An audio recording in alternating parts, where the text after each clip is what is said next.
Said, we can drive fast, just don't drive stupid fast. And we fueled up and grabbed water and ice and hit the road. Scott and his friend hit the road the minute they heard the Rock Creek fire had ignited. His friend's wife and children were alone on their property. They were trapped and needed help. But there's just thousands and thousands of fires. As we were coming down the road, the whole Christian Valley, it looked like you were driving into a city on fire. Just tens of thousands of little hotspots fires, big flames.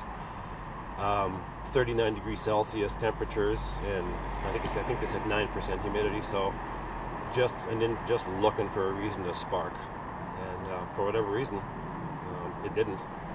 Scott spent the night helping his friend save his home, and the next morning they awoke to see the devastation. That's where we could see, just the amount of damage.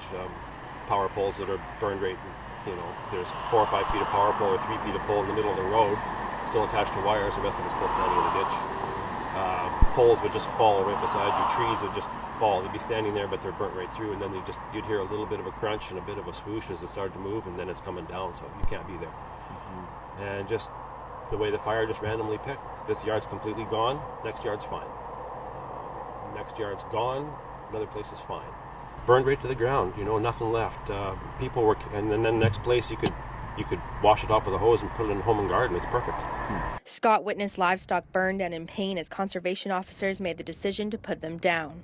He also managed to find a puppy in a home surrounded by the blaze and returned it to its grateful owner. As trivial as that may sound, it's quite a ray of sunshine when everything else is going sideways. Scott says he applauds the work of the BC Wildfire Service.